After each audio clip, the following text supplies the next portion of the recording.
Friday, March the 15th, 2024, 7:09 p.m. Eastern Standard Time. This is episode 248 of McRae Live.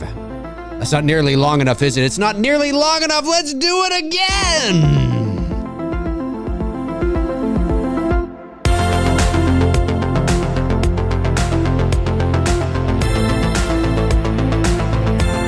Friday the 13th, Part 4, turns 40 years old this year. Actually, next month. It was supposed to come out in October of 1984. It came out in April of 1984, if my memory is serving me correctly, although I'm not 100% sure, but I believe that is the situation.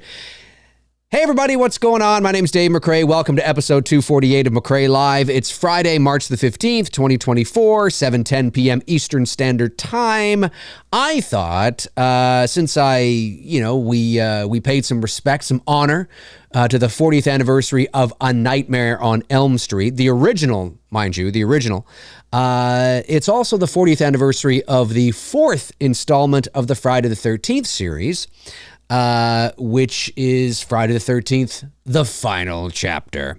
Turns 40 years old this year. And like in my Elm Street video, I thought I would bust out some of my old VHS tapes. And why not? So I do have the original Friday the 13th on VHS, but I couldn't find it. So I don't know where it is, but it is around somewhere. But I do have, of course, part 2. Everybody loves part 2.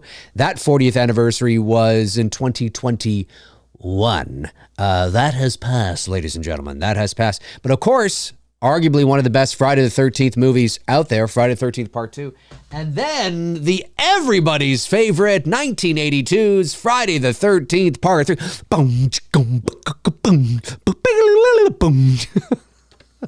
That's not it, but it's kind of like, I don't know, the Great Value brand version of the theme. Bum bum bum. Ooh, ooh, ooh. Bum bum bum bum.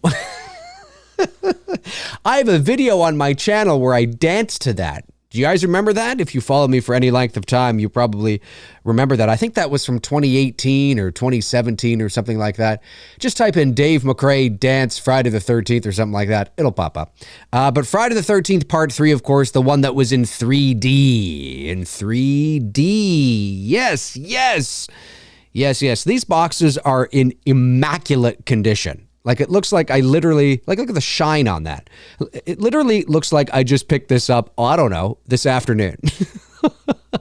No, I didn't. Now, these are not from the 80s. These are from the early 90s. I picked these up in the early 90s. But still, I mean, this looks like I picked it up today.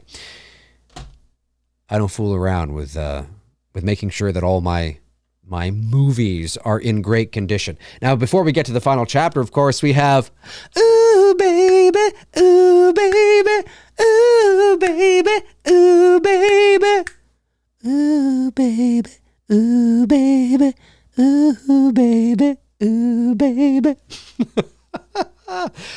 The Friday the 13th 5, a new beginning. A new beginning. Who the hell would have loved to have seen Jason wear this mask? Huh? Am I right? Come on. Wouldn't have that would have been awesome. That would have been awesome. But he did not. It wasn't even Jason. It was Roy, the ambulance driver, wearing that with the blue chevrons on the mask. But nonetheless, Friday the 13th Part 5, a new beginning. I think it has since become much more liked over the years. I can tell you, as a kid growing up in the 1980s, nobody liked this one because it didn't have Jason in it. Like how Halloween 3 doesn't have Michael. But of course, like with a lot of stuff, in retrospect, in time, because of time, people look back on things more favorably and be like, oh, it's not that bad. It's not that bad. I kind of like it. And then you get bandwagoners. Yeah, I've always liked it, bruh. People look like they need a punch in the face. And then, of course, we have, yes, Friday the 13th, Part 4, ladies and gentlemen, the final chapter. Happy 40th anniversary to Friday the 13th, part 4. 1, 2, 3, 4. 1, 2, 3.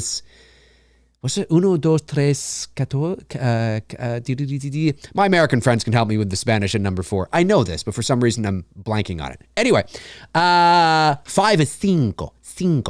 Like Cinco de Mayo. Anyway, 5th of May. Hey, look at that right there. Friday the 13th, part 4. There it is. The final chapter. This is a great death. And who doesn't like the guy from Police Academy? Huh? Who doesn't like the guy from Police Academy? Friday 13th, part 4. Oh, there you go. There it is. It is rewound. Please be kind and rewind. So happy 40th anniversary to Friday the 13th, part 4. Now, I have a poll up on my channel. It's in the chat room right now. I want you all, yes, each and every one of you, stop being a lazy son of a bitch and go and chime in the poll. The poll is, which Friday the 13th fan favorite do you like the best? So far, 78 of you have voted. 42% of you are saying Friday the 13th, part 6, Jason Lives. And 57% of you are saying Friday the 13th, part 4, the final chapter. I thought that would be a good poll, a very interesting poll to get up on there, because those are the two big fan favorites in the franchise. You know, they are the Elm Street 3. You know, there's always a fan favorite, right? You know, when we look at the Halloween franchise, I would say that even though I'm not a big fan of this movie, I do acknowledge the pop culture impact it had. I mean, really, at the end of the day, without this, who knows where the Halloween franchise would be today? And I really mean that. Halloween H2O, when it came out in 1998, it was at, you know, that final resurgence at the end of the 90s for the slasher subgenre. And, you know, it was very successful. Yeah, I mean, it's not the worst in the franchise, of course, but I do have issues with it. It's not my favorite. But for a lot of people, it is a favorite. It's also, it may have been the Halloween film that got them into the franchise. It may have been the first Halloween movie they saw in the movie theater. There's a big nostalgic attachment to it. So it is a fan favorite for sure in the Halloween franchise. With Friday the 13th, you're looking at 4, absolutely. 6, absolutely. And I think 2. 2 has risen quite a bit. Poor Friday the 13th from 1980 just gets, it's the black sheep of the family. It's just kind of, who cares? Even though I like it. And then Elm Street, of course, Elm Street 3. I think Elm Street 2 is starting to come up. But nonetheless, Friday the 13th, part 4, released in April of 1980. And I was reading Wikipedia, which, of course, is not always the best, most reliable source for information. However, it is far more reliable than, say, IMDb.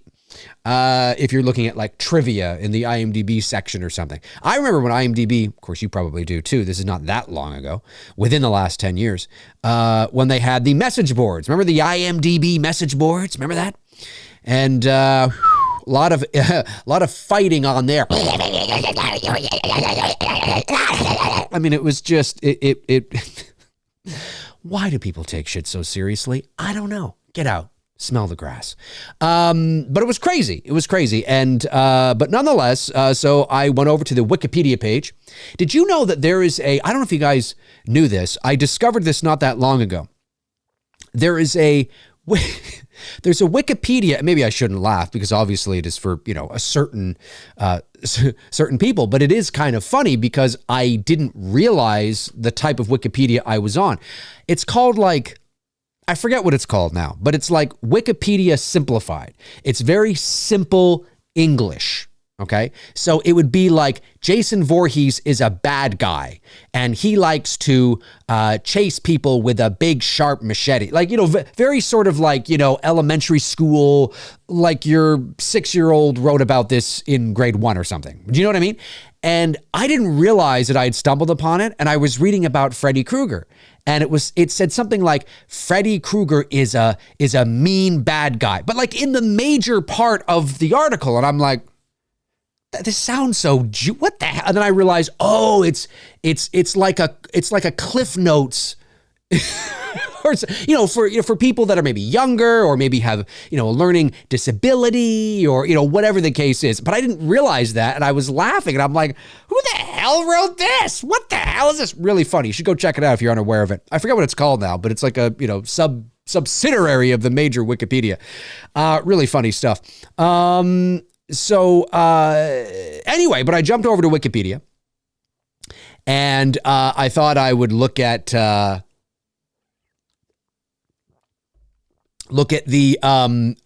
some of the information. Warren Armour says Wikipedia is not factual. Warren Armour, that is a blanket statement, Warren. You've made a blanket statement. You can't just say Wikipedia is not factual. That statement in and of itself says that all of Wikipedia, every single thing on Wikipedia is fiction, which is not true. If it's written correctly and you have the right people that are contributing, they have to have sources connected to the information that they are writing about. So as long as it is properly sourced and you can click on the source where the information comes from, whether it's from a major outlet like Variety or The Hollywood Reporter or Deadline or Bloody Disgusting or whatever the case is, then you should be good to go. If there is a lot of information in a paragraph without it being sourced, then I would take that information with a grain of salt. That doesn't mean that the information is not correct or not true at all. But if it is not properly sourced, then yes, I think in the back of your mind, you kind of take it with a bit of a grain of salt. But that is why sources matter. But I wouldn't say that it's correct to say that Wikipedia just in general is fiction, because that's actually factually incorrect. It's an incorrect statement. So anyways, but I am on Wikipedia here, and there are many sources, of course, which is always good. But I found this one hilarious from the critical response to Friday the 13th Part 4. Now, believe it or not, it's one of everybody's favorites. There's no doubt about it. It's one of my favorites as well. It's often considered, actually, one of the best slasher movies, period. In the subgenre of slasher movies, it's up there. And it does sort of subvert some expectations a little bit. I mean, up until that point, you had final girls. Now you have a final guy or a final kid, I guess. I mean, you do have two women, of course. You have the mother and the daughter. But really, I mean, this is Corey Feldman's film. So it's interesting. But believe it or not, the final chapter, at least as of, you know what? I should check this right now. See if this needs to be updated. According to Wikipedia, on Rotten Tomatoes, it's sitting at 24%. Pretty shitty. And it is still at 24% on Rotten Tomatoes. Tomato, potato. Let's call the whole thing off. 34 reviews. And believe it or not, out of 50,000 plus audience ratings, it's got a 51%. There's your general movie-going audience there, folks. You see, if you were to ask, now, maybe I'm wrong, but I think this is where we horror fans tend to forget how, there's a whole other world out there beyond horror. But believe it or not, there are... Darren, Wikipedia taught me how to milk a horse. Hey, as long as it was, as long as you got something out of it, that's what matters. What the hell was I saying now? Yes, over 50,000 votes on the audience score and 51%, 24% on Rotten Tomatoes. So based on that, and even the audience score is barely over 50. I don't know. It's kind of interesting, isn't it? Because whenever I talk to Friday the 13th fans, whenever I hear from Friday the 13th fans, undoubtedly the final chapter is in the top 5 for sure, if not the top 3. So it's interesting. But nonetheless, this is what let me see here. This is what Roger Ebert and Gene Siskel had to say way back in the day. Roger Ebert and Gene Siskel berated the film on their show, with the former deeming it an immoral and reprehensible piece of trash. I love it. I love it. I absolutely love it. Roger Ebert pulled no punches. He pulled no punches, and but here's the thing too, is that Roger Ebert and Gene Siskel were, highly educated in film as well. And so they understood the filmmaking process. They understood how to critique a movie, what to look for. They were colorful with their languages, of course, but or with their language. But it was so fun to read because when they loved something, they praised it. When they didn't like something, they didn't hold back. And I just thought that was really funny when I read that. Scott Meslow summarized Ebert's criticism as calling it a cynical retread of the earlier films, noting that the film instead attempts to kill off the series while focusing more on characterization than gore.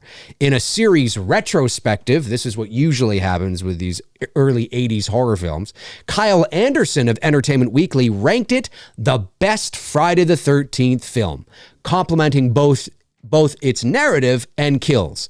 Well, yeah, I guess when it comes to Friday the 13th, I guess it would be it is one of the better Friday the 13th movies, no doubt about it.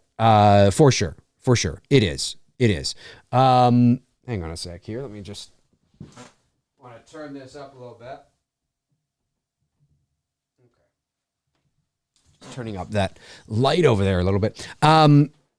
But it is, and I don't know if that's a good thing or a bad thing, but, hey, I mean, it is one of the most beloved in the franchise, despite what Rotten Tomatoes would tell you. No, fuck Rotten Tomatoes. No, hang on a second. This is one of the things I hate about movie fans and Rotten Tomatoes. Either Rotten Tomatoes matters or it doesn't. You can't pay attention and point to Rotten Tomatoes as the litmus test for a fantastic film if you agree with Rotten Tomatoes. But if you don't agree with Rotten Tomatoes, then they don't know what the fuck they're talking. No, they either know what they're talking about or they don't. And let's stop using Rotten Tomatoes as like a board of 12 members that hand down, reviews. It's an aggregate. It compiles a list of just people who've watched the movies, and some of these people are reputable, solid movie critics that understand movies and film, and some of them are Billy Bob's fart blog that don't know their asses from their elbows. So let's, but it never ceases to amaze me. You get, fuck Rotten Tomatoes. I hate that Rotten Tomatoes, man. It fucking sucks. Fuck Rotten Tomatoes. And then they'll give a great score to a movie that they're really passionate about. It's like, oh, see, Rotten Tomatoes. See, huh? See, brah? See, brah? And it's like, no, wait. You can't. So it's only when it's convenient for you that it. No, look. You just use it the way it was always intended to be used, as a guide. Hey, what are the critics saying? Oh, that's interesting, right? And unless something is, I don't know, 7%, you're probably going to find some sort of value out of it. Anyway, I'll get off my soapbox now. I just find that funny, But hey, that happens a lot in life, Only when it's convenient for people will they do that. But anyway, so yeah, Friday the 13th Part 4, the final chapter. It was released. Let me just go back up here. It was released. I believe it was April. Yes, April 13th, 1984. That must have been a Friday, I would imagine. It had a $2.2 million budget. It grossed $33 million at the box office back then, which was phenomenal.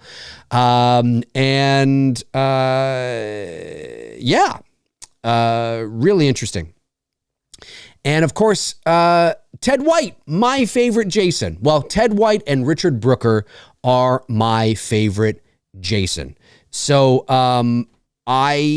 and this is not a knock on Kane Hodder at all, because Kane Hodder is a horror legend. He's a horror icon. He's a Friday the 13th legend. He's a Friday the 13th icon. There is no doubt about it. End of discussion. There's no more to say. He's played Jason the most out of any other actor. He is and will forever be one of the great titans of Friday the 13th and Jason Voorhees. However, when I got into Friday the 13th, he wasn't Jason. So by the time he became Jason in 1987, I believe, was it 87 or 88? I think it was 87 or 88 in Part 7, The New Blood. I was already like 9 or 10 years old, and I was already kind of just not that I wasn't into horror then, but the slasher subgenre, by the time Kane Hodder became Jason, the slasher subgenre was well on its way down. Well on its way down. Like the golden age is like 78 to like 84, right? And then after that, the trajectory begins. I'm not saying as soon as you hit 1985, it's down, in the dumps. I'm just saying when 1985 rolls around, you're already, you've already peaked and you're beginning to kind of make that turn. By the time you get to the end of the 80s, you're like, you're at the bottom now, right? So it's not that I wasn't into slashers then, but the hype for me as a kid is, it was like 83, 4, 5, 6, you know what I mean? And so whenever I think of Jason Voorhees, like if somebody says to me, Jason Voorhees, the first image that pops into my head will be Jason from part 3 or Jason from part 4, Richard Brooker or Ted White. And it will be one of those two hockey masks, either the hockey mask from part 3 or the hockey mask from part 4 with the slash in it. I know the slash is first put into the mask at the end of part 3, but that's what I think of. And it's not a knock on Kane. It's just, I think, maybe had I been born, let's say in 84 or 85, like maybe 6 years later than when I was, because I was born in 79. So maybe if I had turned 5 or 6 in the late 80s or 7, you know what I mean? Trying to get into the kind of maybe, or if my first introduction to the Friday series were the later films, because sometimes that happens too, right? Then to this day, when you say Jason, I'd probably think Kane Hodder. But I don't think of Kane Hodder. I think of Ted White and Richard Brooker. And damn it, of course, rest in peace to them both. Ted White passed away, was it last year or the year before? He was in his 90s, I believe. I actually had an opportunity to meet Ted White at Fan Expo here in Toronto in 2015. He was there. I saw him. I just, for whatever reason, I didn't go over. I don't know if it's because I was busy doing something else or, there's a lot going on. I just didn't go over, and I regret now. I regret that because it would have been really cool to have met him and getting his, getting his autograph and got his autograph. That would have been really cool. So it's too bad that I missed out on that opportunity. But nonetheless, I mean, definitely one of my favorite Jasons for sure. I love how he and he was a big guy too, and he was menacing, and he would run, and he smashes through that door at the end, and he was an intimidating dude. Both him and Richard Brooker. I mean, obviously with Richard Brooker, he's got like the Goldberg traps. I don't think that prosthetic was quite there in part 4, but nonetheless, Corey Feldman, of course, who was fresh off of, or had Gremlins come out yet? He would have shot them in and around the same time, because Gremlins was 84. No, Gremlins would have been, I think, the summer of 84. So this would have come out before probably, and Stand By Me was 85. So this was one of Corey Feldman's like first kind of, big things. And he was great. I mean, he was a talented kid, 100%. And he carried that film very well. And at the end of the movie, of course, and he shaves his head and he's die. Oh yeah, it was great. I mean, it's a great film. And then of course, I'd be remiss if we didn't talk about the dead fuck that is Crispin Glover, a year before his huge break in Back to the Future. I mean, just the group of characters, the group of teenagers in this movie are great, and the kills are great, and it's funny when I watch this movie. When I watch part 1 through 4, if I was to watch 1, 2, 3, and 4, I have to admit that when I get to 4, I do feel like it's tired. The formula is tired. It's like the movie itself. If you watch the movie on its own, it's now obviously, it's not a standalone, and I understand that. But it's funny when you watch, at least for me, when I watch 1, 2, 3, I can feel sort of the tired formula in 4. But it's the group of characters that make it funny. You got Teddy, right? And you got, Crispin Glover, I forget his name now, but I love the, hey Ted, where's the corkscrew? Hey?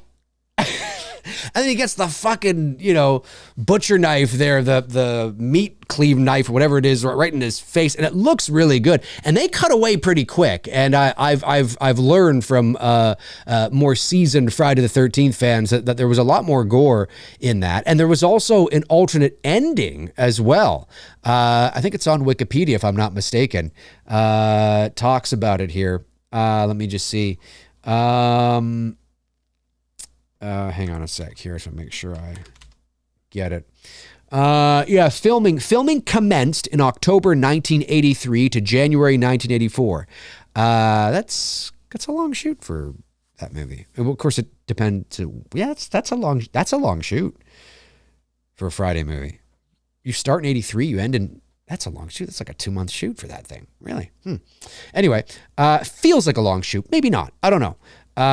Filming, of course, it was a different time and a different era as well, and movies did take longer back then.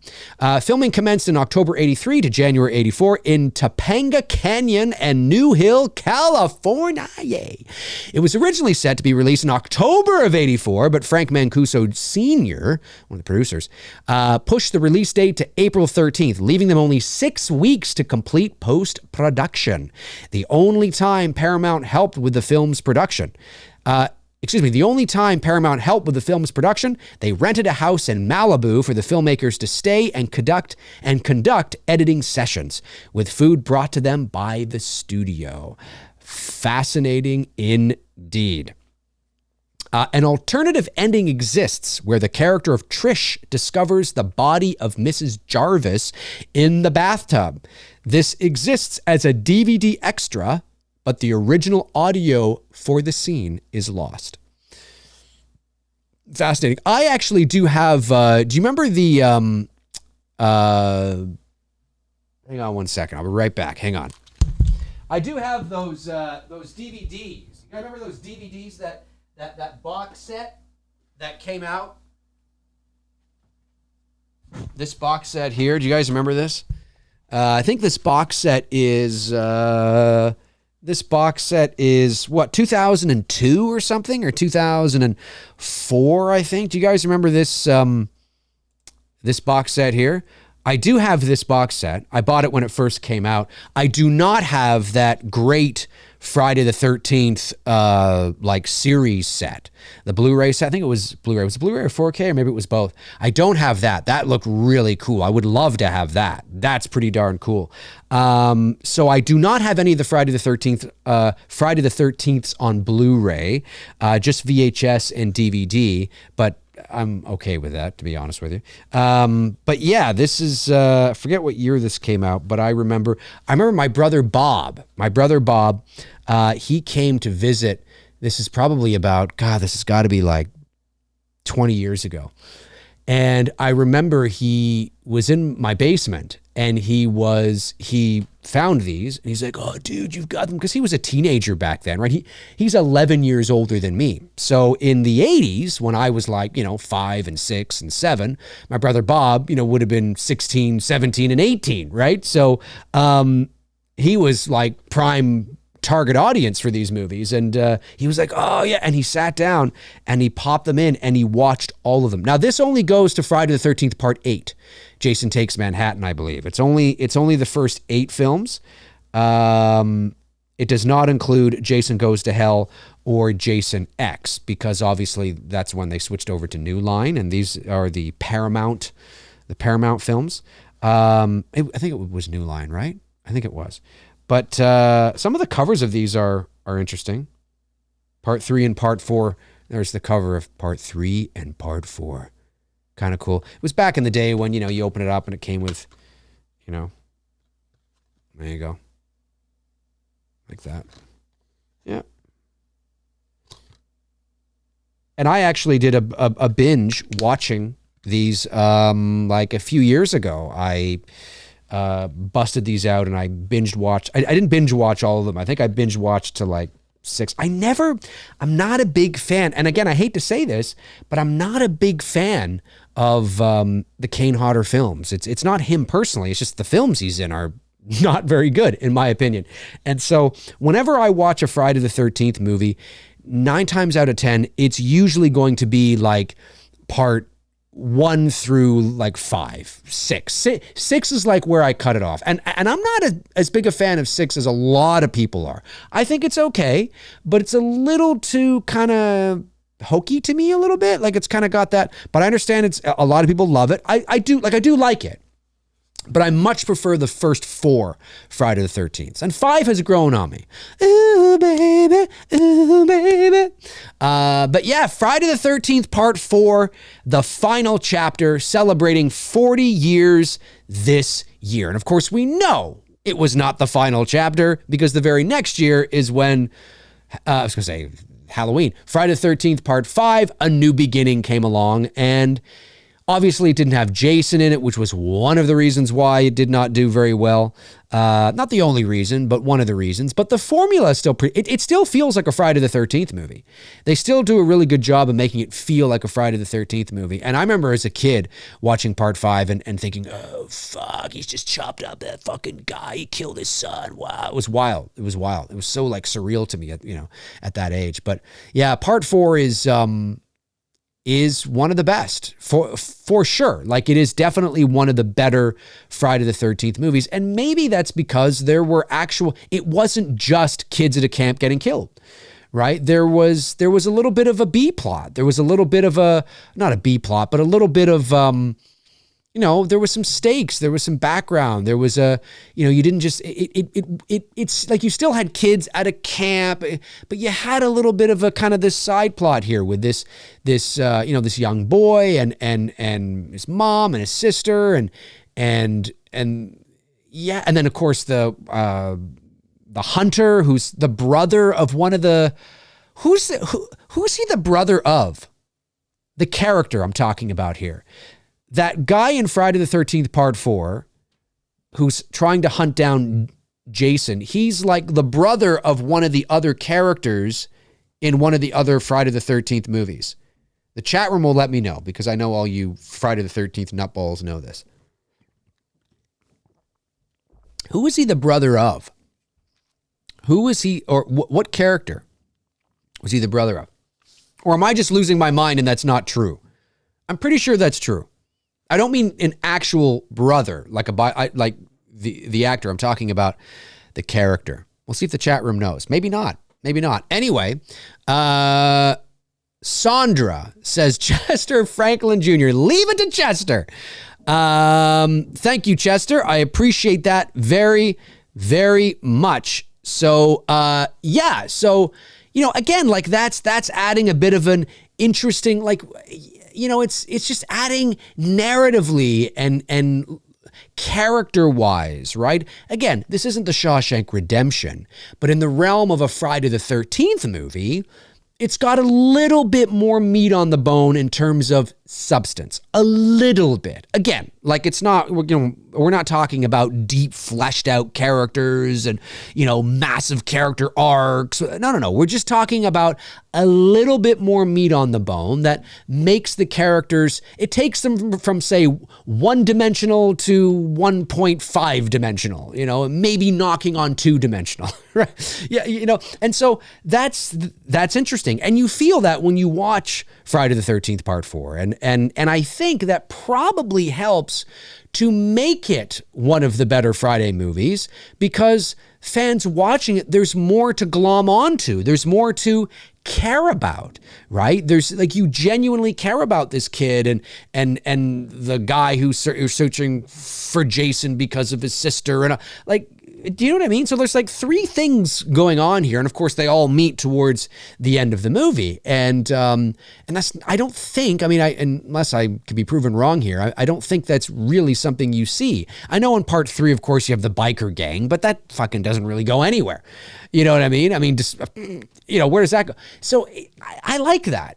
I do. I think that helps to make it, one of the better Friday movies. Got great kills, a great Jason, great location, great characters, again, within the realm of early 80s Friday films. And that's why it's one of the best and why it's a fan favorite. And it celebrates 40 years this year. Next month, on April the 13th, 2024, will be the 40th year anniversary of one of the great Friday the 13th movies, Friday the 13th Part 4, The Final Chapter. Let's check in on the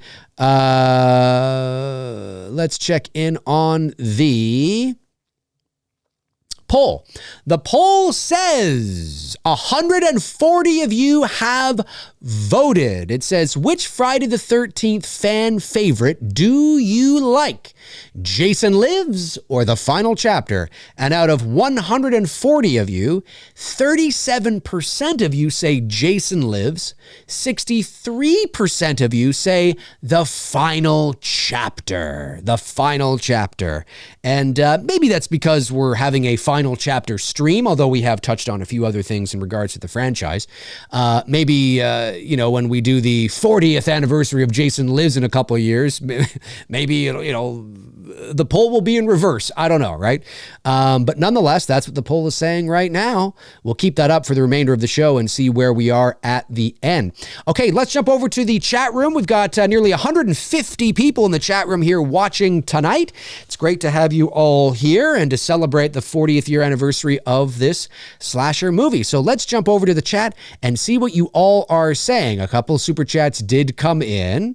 Let's check them out here. The first super chat to come in is from Josh McKenna, sends in $1.99. Thank you, Josh. I really appreciate that. And he says, how much longer will Indiegogo stay active? I'm assuming you mean the It's Me Billy Chapter 2 Indiegogo campaign. For a little longer, Bruce and I have to have that discussion. Obviously, it will be closing soon, but it'll be, we will let everybody know that. We have to have a conversation about that and what we want to actually do and how we want to approach it. But it will be closing, soon, maybe in the next few months or something like that. But I'll have to talk with Bruce about that. But yeah, the Indiegogo campaign is still active. So if you want to pick up a Blu-ray or a hoodie or a t-shirt or a poster or something like that for It's Me Billy Chapter 2, hit the link in the description and make sure you do that. And again, that one associate producer perk is still there. So I would love to be able to get rid of it if we can at some point. That would be amazing to have sold all 15 associate producer perks. Nighttime sends in $5. Thank you, Nighttime, and says, love Friday Final Chapter, but can definitely agree with Siskel and Ebert. Compared to good brutal films like Death Wish and Dirty Harry, Dirty Harry, Friday is mindless. Well, yeah, it's a long running franchise, and by that point, 1984, again, I like it. I think it's one of the best Friday movies, but that's within the confines of a Friday movie, right? The Friday films are not Shakespeare. It's not the Shawshank, and not that they're supposed to be. They're not, but they are diminished. They are the. You look up diminishing returns in the dictionary, and all 12 Friday movies, or 12, 13, I don't know how many, will be in the dictionary. They are the epitome of the same thing over and over and over and over and over again, but from a slightly different angle. So, by the time you get to Friday 4, I am not surprised in the slightest. I'm sure Gene Siskel and Roger Ebert were tearing Halloween 4 and 5 and 6 apart too. So it's just these slasher movies, there's always a chance that the first in a series can win over some pretty high-profile critics, like how Halloween won over Roger Ebert and how he compared it to Psycho and thought it was fantastic. But I guarantee you he wasn't feeling that same way about, Halloween 5 or 6. Although I, stand to be corrected. I'd have to look it up, but I'm pretty safe to say that he probably was not a fan. So, yeah, no, not surprising at all. Not surprising at all. Lee the Machine Bowers, ladies and gentlemen, goes hard into the paint with a $49.99. Thank you, Lee. I really appreciate that, man. Really, really appreciate that. It says, Dave, my man, happy Friday. Rest in peace to Steve Dash, Richard Brooker, and Ted White, 3 of the best Jasons in my book. You are correct. Yep, Steve Dash, of course, from Friday the 13th, Part 2, Richard Brooker from Friday the 13th, Part 3, and Ted White from Friday the 13th, Part 4. I could not agree with you more on that. And Lee, again, thank you so much. Really, really appreciate that. Carl Weidman sends in $10. Thank you, Carl, and says, I like the video. I like the video about your dad. Oh, thank you. I appreciate that. And the one with the voiceovers, thank you for sharing those. Well, thank you for mentioning it. Yeah, there's a video, for those of you that don't know, there's a video on my channel. I shared a video yesterday because it was Throwback Thursday of some news coverage of my dad's death and his funeral from 2011. So that's on my channel. You can check it out. Yeah, a lot of people seem to really appreciate that and like that. I have so much of this stuff hanging around that I just have never shared. Like I still have the Jerry Springer episode that I need to share with you. Oh, what? Huh? Did Dave say Jerry Springer? Yeah, I did. Most of you already know this, but a lot of you may not. My dad was on Jerry Springer back in 1993. Now, not the Jerry Springer, if you're old enough to remember, not the Jerry Springer from the late 90s where there were like, chairs being thrown and horrible, not that Jerry Springer. We're talking about Jerry when he first sprung onto the scene in the early 90s. He was more like a Montel Williams type of show. Again, for those of you that are old enough to remember that.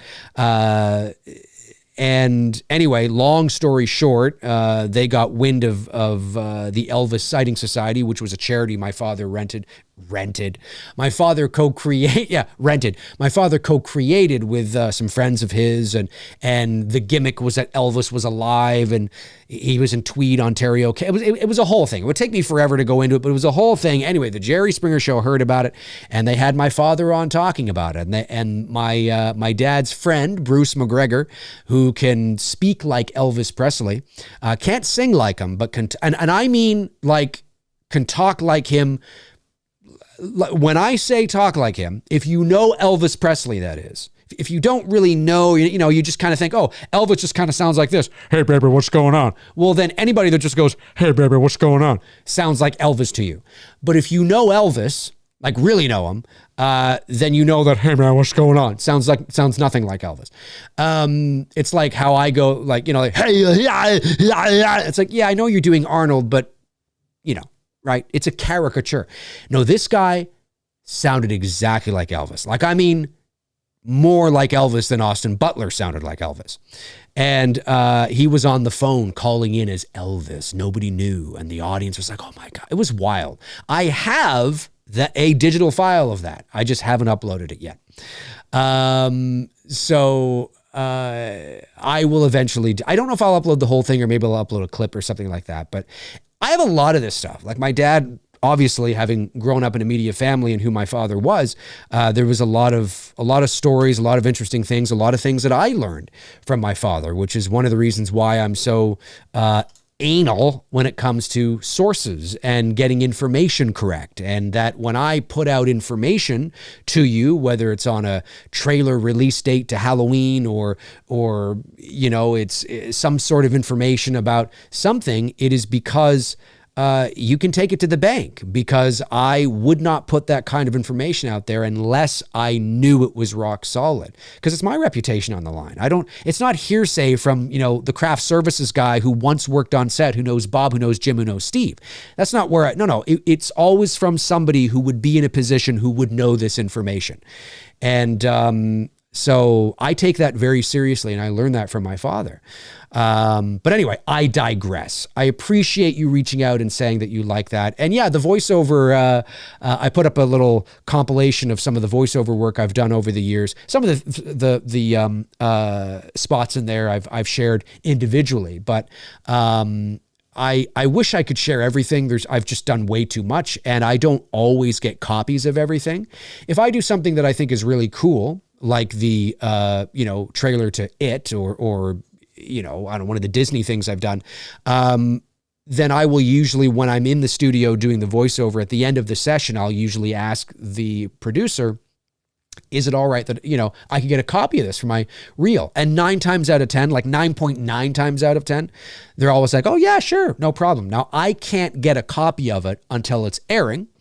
But once it's airing, then they send me a copy. But I've done so many commercials and promos and bumpers and teasers and so much in my life that I just don't have it all. I wish I had everything that I've done. But yeah, that was some of the things that I've done over the years that that I wanted to share and just kind of put it in a little compilation and yeah. So thank you for mentioning that. I really appreciate it. Thank you. Hopefully you all enjoyed some of my work.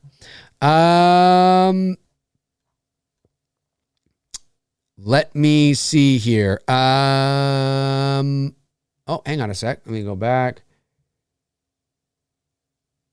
Was that Nighttime sent in a super chat, but it was redacted by one of my mods. So I assume that it was not appropriate. I don't know what that was, Nighttime, but whatever it was, I don't know, but I trust my mods.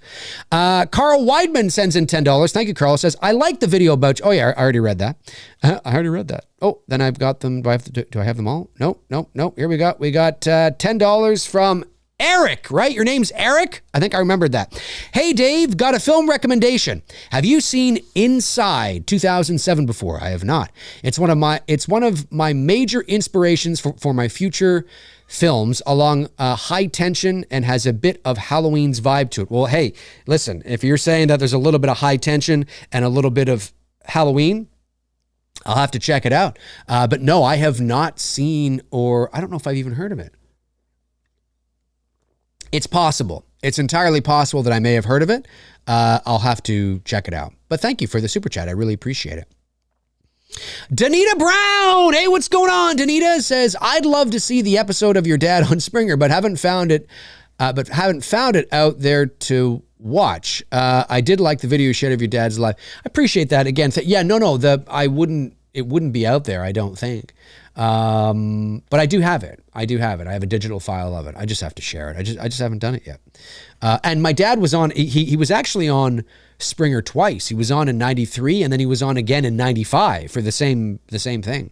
But no chairs were thrown or no wild, crazy things. That didn't happen until like 96, 97. That's when it became like, white trash hick, Jerry.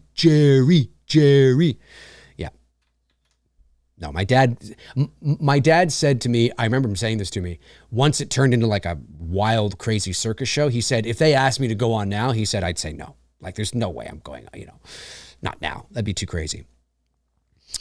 Kings Hockey sends in $10. Thanks, buddy. He says, I love Friday the 13th Part 4. I'm glad you do, my man. I'm glad you do. It was the first Friday film I owned on VHS. Hey, I got on VHS right here too. There we are, my man. I bet your VHS looks something like that, right? Something like that. I believe there's a deleted scene of Tommy's mom being killed. Yeah, we were just talking about that on screen, but they decided not to show it because she was such a wholesome character. I don't know why they decided not to show it, but I maybe that is the case. Maybe that is the case. I'm not sure. I could believe that. I could totally see that.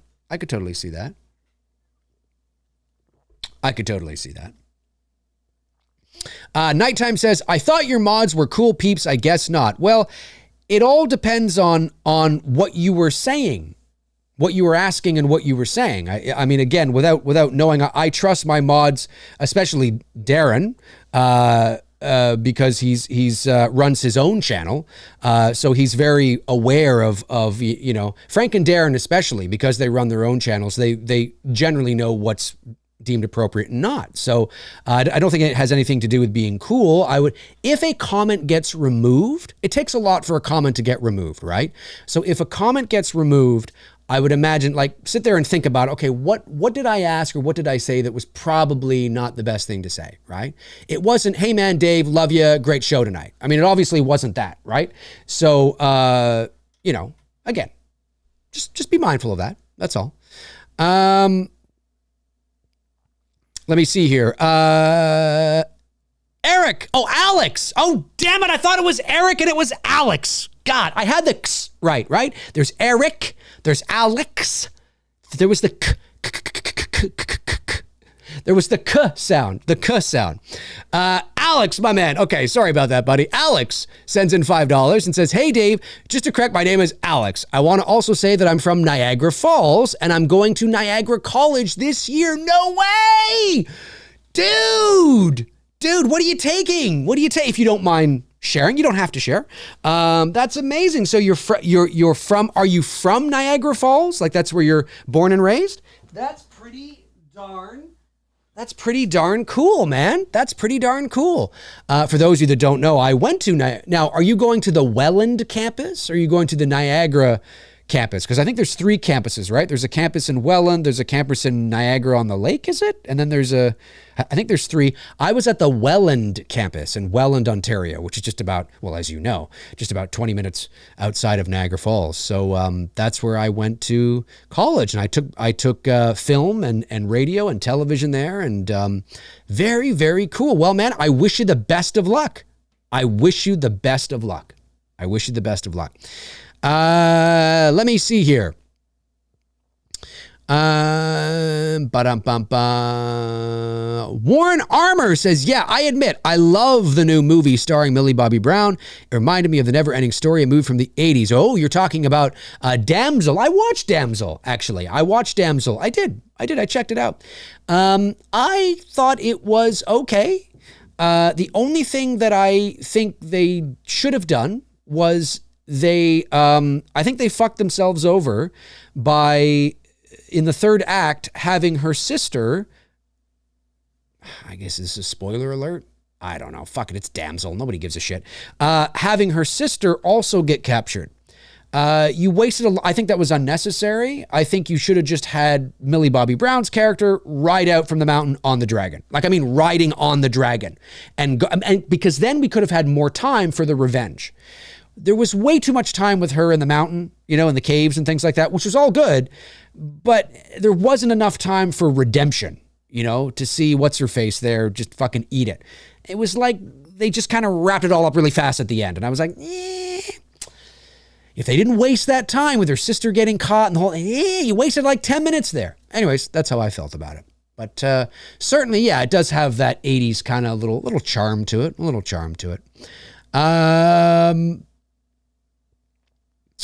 Let me see here. Boogeyman 01.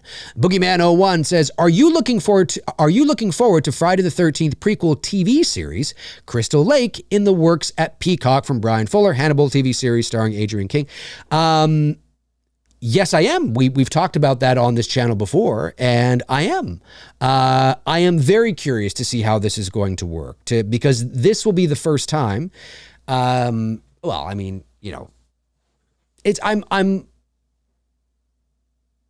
want to see if this is where, because although I agree as a horror fan, and listen, if there's any indication, we can say what we want about the David Gordon Green Halloween trilogy, but it did make, all 3 films made $500 million at the worldwide box office. Now again, and I always add this to whenever I talk about box office, because I think too many people use box office is a great metric for sure, but I think too many people use the total number of a movie that's made a lot of money and they forget that, but that's not what the studio gets, right? There's overhead, there's interest, there's taxes, there's what the theaters get. You know what I mean? Like there's a lot. It's not like Blumhouse and Universal received $500 million, right? That's just the gross total. It's like your job, let's say you make $85,000 a year. Well, you don't get $85,000 a year unless you live in Dubai or something. I don't think they have any taxes over there. Those bastards, lucky bastards. But certainly if you're in North America or anywhere else in the Western world, you're taxed. And so, but nonetheless, the point is it made $500 million at the worldwide box office. And that's huge. It's diminishing returns. Each film made less, but that's huge. And ideally, in an ideal world, yeah, we would love our beloved horror icons to live on the big screen. For sure. There's no doubt about it. But I'm really curious to see how this Crystal Lake series is going to go and how good will it be? You know, because I sit there and I think to myself, is this the future? I mean, it tends to be the future for a lot of things, but is this the future? I mean, I know is this the future of these horror icons now? You know, your Freddys, your Jasons, your Michaels. I mean, what more can we do with these characters? Number one. Number two is, I don't know, like,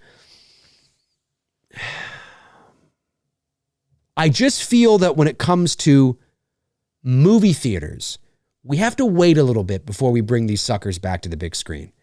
Not necessarily Jason or Freddy, because we've been waiting a long time, but Michael, yeah. Michael, I mean, I'm tired. I'm tired of it. And I'm a Halloween fan. And I know I'm not I know there are fans that disagree with me on that, but fuck, man, I just don't understand. I just don't understand. I'm just tired of just stop making the same goddamn thing over and over again. I'm very curious to see what they're going to do with the Crystal Lake series. I am, buddy. I am. And I'm hoping it's good. I'm hoping it's good. And I don't believe, now somebody can prove me wrong here, but I don't believe it is canon with the original Friday the 13th film series. Like, it's not like it's a prequel series. I mean, the only story we know about Jason's mother coming back and killing kids is the 1980 original film. I mean, that's the sort of the resource, I guess. But I don't think Crystal Lake is a prequel to that movie. Like, it's not canon. It's not in the same. I think it's its own thing. I think. I mean, obviously there's a set story's the same, but I'm curious. I'm definitely curious for sure. There's no doubt about it. No doubt about it. Pumpkinhead sends in $2. Thank you, Pumpkinhead. Says, just because you're awesome. Appreciate it. Well, thank you, man. And you are awesome too, because you're here, you're hanging out, we're having a good time talking Friday the 13th, part 4. Really appreciate that. Really, really, really appreciate that. Okay. So, Alex, I'm calling him Alex because I have trouble pronouncing his screen name. We said it was French, I think you said, right? Anyway, Alex says, I'm taking film production, amazing, to be a director and writer, and I was raised here. If it's okay to ask, if I make my film eventually, is there a way to contact you so that you can come to my premiere? Yeah, well, you can just contact me on social media. You can contact me on social media. Now, I can't guarantee that I'd be able to come to your premiere because I don't know what I will have going on in and around that time. But you're more than welcome to reach out to me on Facebook or Instagram. And I'll do my best to get back to you for sure. And I wish you the best of luck, Alex. I wish you the best of luck. BBB Haunted Base. There's a ... there. Is there more or is it just end there? I'm not sure.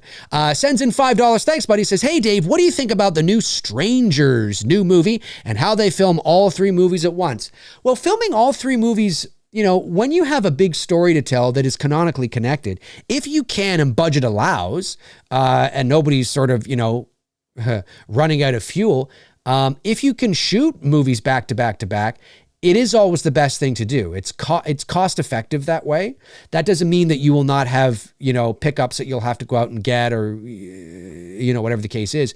But it is always easier if you can.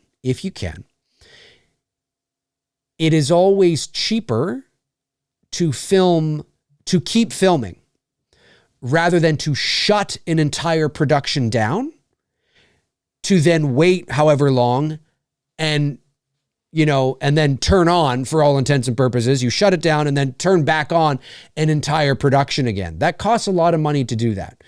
A lot of money. And so it is more cost effective to just kind of just keep it going. Now, I don't know if they shot chapter 1 and then shut down for like a couple of weeks or something. They might have done that, take, you know, a bit of a break and then come back to it. But that's shut down, but it's not like shut down, like shut down the entire thing. That's like putting your computer to sleep, right? That's a bit different than actually turning your computer off.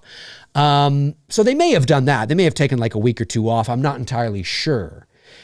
Or they may have just kept going. Like they're shooting just one big movie, right? Like it's a major feature. So they might have shot for 3 months and shot 3 movies. And those types of movies, you know, are not overly complicated. They're not,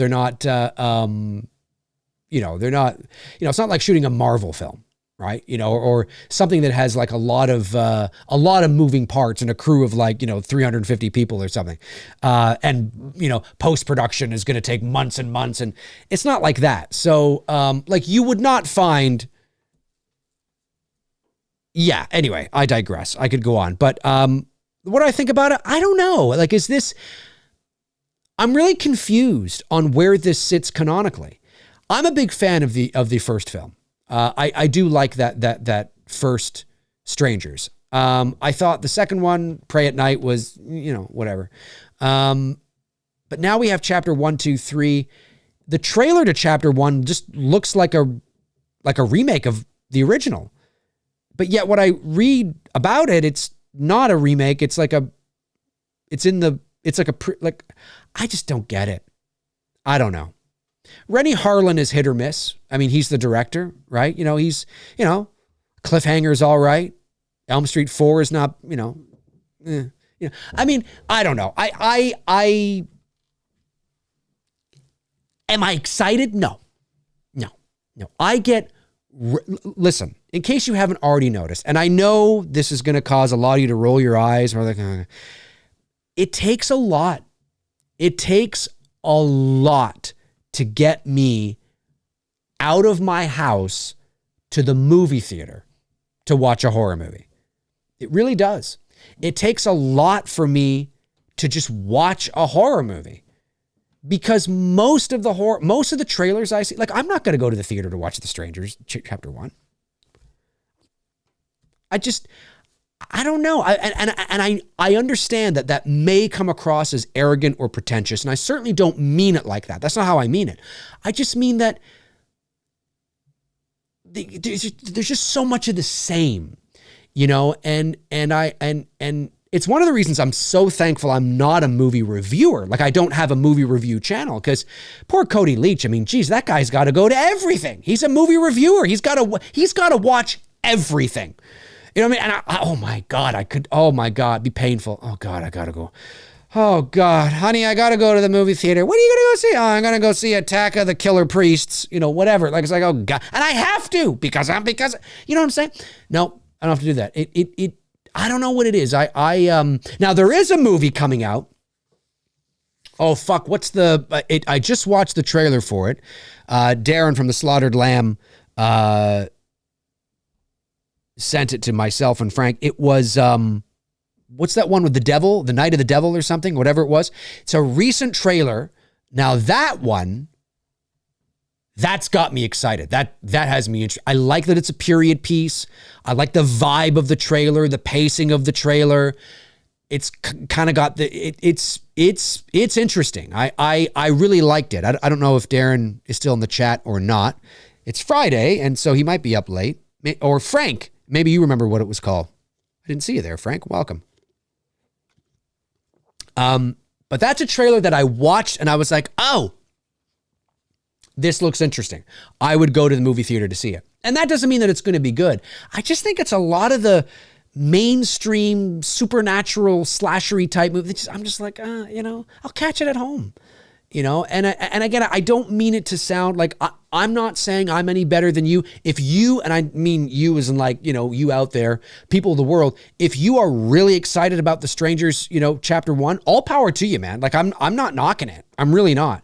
I'm not more of a fan, less of a fan. You're not less of a fan, or like, it has nothing. It's just different strokes for different folks, right? There are certain things that get people jazzed up and excited, right?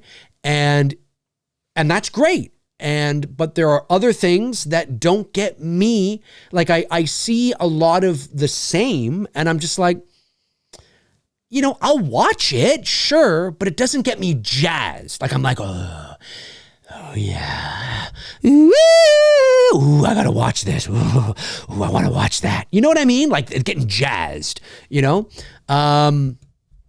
Thank you, Darren. Late Night with the Devil. Yeah, folks, check out the trailer for Late Night with the Devil if you haven't already seen it. I watched that trailer and I was like, oh yeah, okay. This is a Dave McRae kind of horror movie. I don't know. I was like, and again, it could be a piece of shit. I have no idea, but there was something there. I was like, ooh, this is kind of eerie. You know what I mean?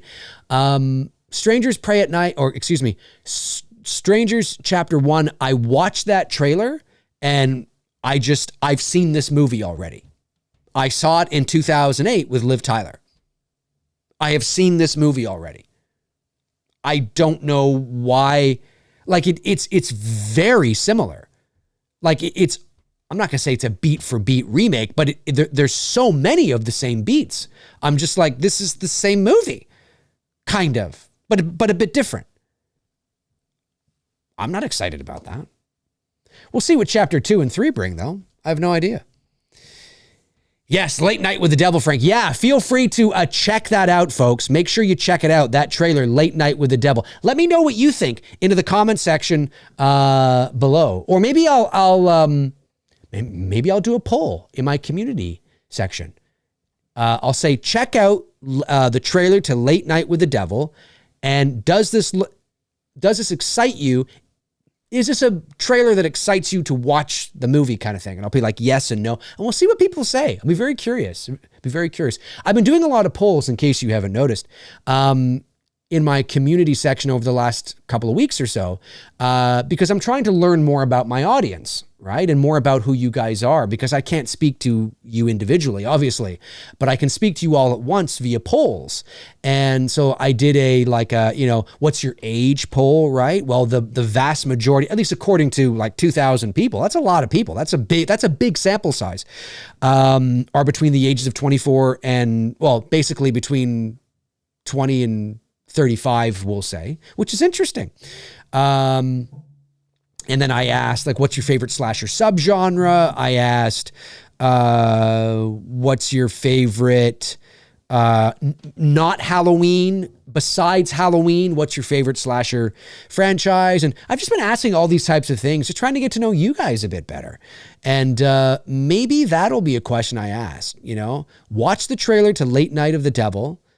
And does this excite you to see the movie? And I'll be curious to see how many people say no, because I would want to ask why. Why doesn't? Like, what is it? Because it gets me jazzed, but it's interesting. Lee the Machine Bowers, ladies and gentlemen, going hard, not even into the paint. He stepped all the way back to the half court, took a three-pointer, and it was a swish. Amazing, Lee. Another 49. Lee, thank you so much for supporting the channel on that level, man. I really, really, really appreciate it. Says, can't wait for the Crystal Lake TV series and the Halloween TV series. The only two things I don't want to see in the Halloween TV series is Lori. Her story is done. And two, I don't want to see Michael unmasked anymore. Sorry to go off topic, Dave. Cheers. No, not at all. I mean, once we jump over to the chat room, obviously it's always nice when, we talk a little bit about the main topic of the show, but this is you guys now. It's open to you guys. We can talk, we can talk about anything. Well, within reason, as long as it's polite. But this is when I open it up, right? I usually, for my McRae lives, I'll, rant and yip and yap for about 25 or 30 minutes on a topic. And then I hand it over to you guys. So no, totally cool. Yeah. Hey, listen, when it comes to the Halloween TV series, I'm in agreement with you. I don't know what else we can do in regards to the Lori story. I think that is why Mark Helwig, the head of Miramax, and again, there's a few different ways you could, we still don't know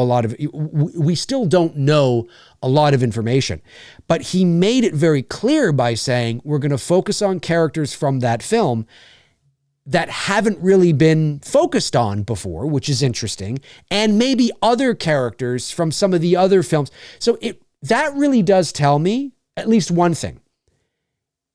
They are probably going to make a conscious effort to not just do the exact same thing over and over again. And what I mean by that is the TV series is literally this. We open on Halloween night. It's a 6-year-old boy. He puts on a clown mask. He kills his sister. He's put away for 15 years. He comes back trying to hunt down his other sister if they decide to bring back the brother-sister arc. And she, like that thing, that story. Mark Helwig's words tell me that I don't think they're going to be doing that. That doesn't mean that we're not going to see a version of Michael Myers as a child or a teenager kill one of his siblings. Maybe there is a Laurie Strode. Maybe there's somebody, maybe she's not called Laurie Strode, she's called something else, but that is who she's supposed to be. And then maybe he's put away, maybe for not 15 years, maybe it's 5 years. I don't know. But I think at least I hope they're not just going to do the exact same thing over again. Like, I'm hoping when the trailer to the Halloween TV series comes out, it's not the trailer to The Strangers Chapter 1. Do you know what I mean? Like, because I'm just like, this is just like The Strangers from 2008. Like, I'm really hoping we don't see the Halloween TV series and we're watching it, we're going, this just looks like John Carpenter's Halloween, but okay. You know what I'm saying? I don't think they're going to do that.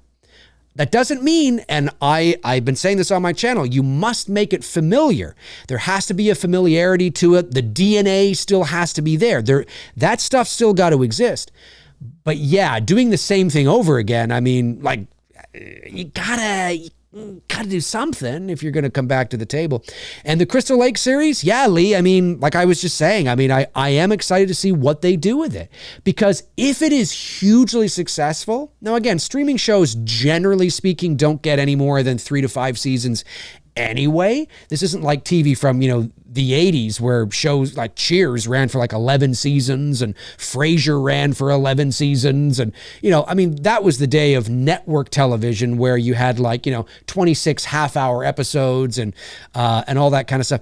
That really isn't the case anymore. And so because streaming has allowed you to flesh stories out over the course of like an hour even, you don't need 11 seasons to tell your story. I mean, if Frasier had come out today, and I know there is a Paramount Plus show, but I'm just saying if the original Frasier or the original Cheers had come out today, I don't think it would have taken 11 seasons to get through that, right? They probably would have exhausted all of the storylines over maybe 5 seasons, right? Because you have so much more time to flesh things out and all that kind of stuff. That's not the only reason. I'm just saying that is a reason, something to think about. And they also throw everything in the kitchen sink as well to see what sticks. And there's so much content now that not everybody can watch everything. So there's no doubt in my mind that there are some great shows that just fall by the wayside. And one that I know I'm not the target, I was not the target demographic for it, but a series that I actually quite liked from a few years ago that was canceled, and they said it was canceled because of COVID, but was The Society. I don't know if it's still on Netflix or not. There was one season. I really got into that. I thought the acting was terrific of these young actors. The performances were great. The story was very eerie and creepy. Like, what happened to all the adults? It was a very Lord of the Flies type of situation. But I thought it was a terrific first season. Ends on a cliffhanger, of course, because they think, they're going to do a second season. And then COVID hits and they can't get it. Apparently the story is because it was such a large ensemble piece, they just couldn't get everybody together safely to be able to shoot the second season. So instead of waiting, like, a lot of seasons did, like Stranger Things and, all these shows did wait, they just decided to cancel it. I was like, oh, fuck. I mean, if you just waited a little bit, you could have. Anyways, I digress, but I'll just be very curious to see if it's successful and where it goes. And if that first season of Crystal Lake is a banger and it's getting really great reviews, like even on Rotten Tomatoes, it's like in the 80s or something. Whew. The future of these horror icons may be the small screen. I don't know. I'm just saying. I don't know. I mean, obviously, they're always going to want to bring them to the big screen. I get that. But I'm just curious to see what is it going to be like to see these characters on the small screen. I don't know. But thank you, Lee. I really, really appreciate that very much. And Lee comes in again. My goodness, Lee, with another $19.99. Lee is paying for the mortgage, folks. I appreciate that, Lee. Thank you. For Frank Riker, put Frank in the Halloween TV series and bring back Kelly Meeker and both of them in the hot tub. And Michael shows up and says, "Can I join in?" Well, I'm going to give that a like. I'm going to tell you right now. I mean, I think if Frank, it's true. I mean, Frank. Maybe they bring them back. Of course, she couldn't. Well, no, she could because it's a complete creative reset. You could bring back the character of. You can bring back any character you want. It's a complete creative reset. You can bring back any character you want. Now, it won't be the same version. So let's say they brought back Jamie Lloyd. Well, it's not, and Danielle Harris was playing her. It's not the same Jamie Lloyd from part 4 and 5, right? So the Jamie Lloyd in, say, the Halloween TV series doesn't have all those memories that you are nostalgic, that you are emotionally attached to because of the nostalgic attachment. That character doesn't have all those memories because it's not the same character. It's the same actress. It's the same name. It's a different version of that character. Very similar to what I've been saying about why I'm glad they didn't bring her back to the Halloween films for David Gordon Green, because it's not the same. The character that you're emotionally attached to, that you feel really nostalgic about, is not Danielle Harris as Jamie Lloyd and then full stop. It's Danielle Harris as Jamie Lloyd from part 4 and 5. You only get the feels because she's playing a character that has all those memories. It's the same character.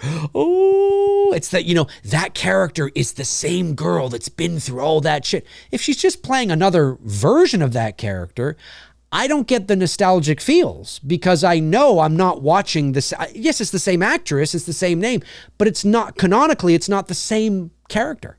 That character doesn't exist. So, you know what I'm saying? It's a strange thing. It's a strange thing. But hey, it is what it is. It is what it is. Davey Deathray says, thought I was driving us to the show, but my wife insisted on piloting. When she wants something, I just get out of the way. She's too Detroit to mess with. That's so funny. Is your wife from Detroit? Is she? Or is that just a saying? I'm not sure. If she's from Detroit, that's not too far away from me. It's about 5 hours, I guess. Okay, I just want to double check that I've got all the super chats. I believe I have. I just want to make sure. Joshy Russell. Joshy Russell sends in £4.99. Thank you, buddy.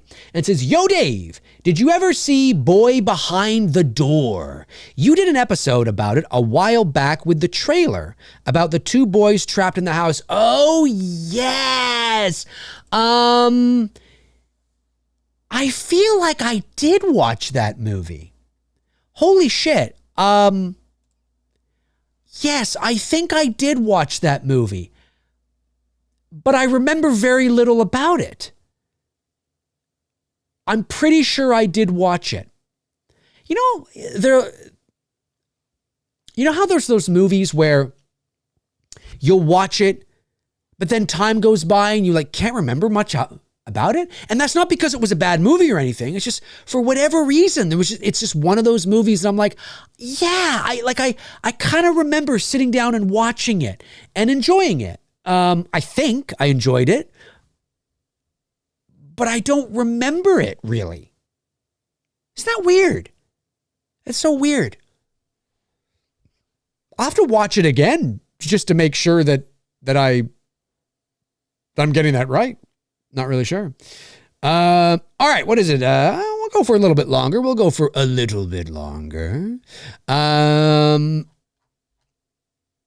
Let me see here. Scroll back, get some people that I have not seen yet.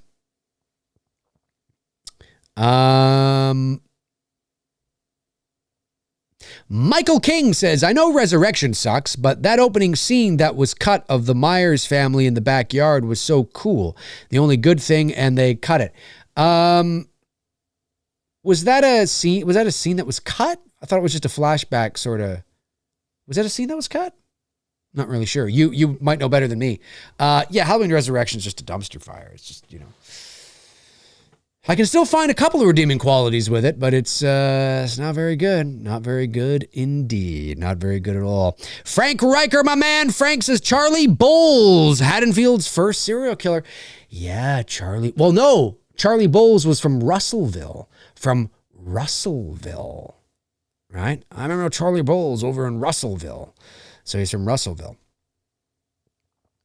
Ba ba ba ba. Deedly dee. All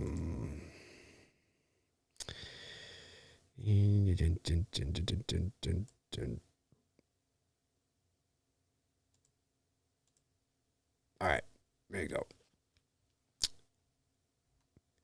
So, yeah.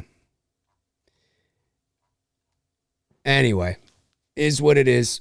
So okay, I'll just say this. So I had to put, obviously, somebody came into the chat room and made a fake Darren account. Because of the timing of it, I would assume, although we know what happens when you assume. And so I'll just tread on this lightly and say that obviously there's enough circumstantial evidence to suggest that it is, what's his face there that had his super chat removed, because it's a little bit of a coincidence that somebody creates a fake Darren account to come in and make fun of the individual who put him in, or who deleted what he deemed an inappropriate comment. Here's the thing. Whoever did that, stop acting like a fucking dick. Stop it. Why are you doing that? Are you 7? Are you 9? Are you 10? So you had your comment deleted. Well, sit there and think about why maybe it was inappropriate. Right? Don't go and create a fake account and then come back in and do that. You will gain no respect from me. 0. Because children do that. That's what children do. You're a child. Whoever you are. You're a child. You're a little baby that sounds like this.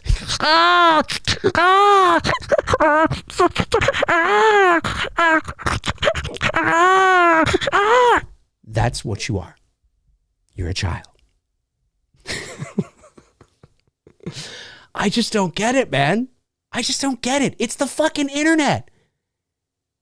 Take the L and just go, okay, you know what? I guess that was inappropriate. Sorry about that. I don't agree that it was inappropriate, but, I just went, okay, sorry, you know what? Don't worry about it. Don't worry about it. Don't worry about it. Don't then go back and get, come in here. Come on, man. Come on. Relax. Go sit on the toilet and crunch one out. Crunch one out.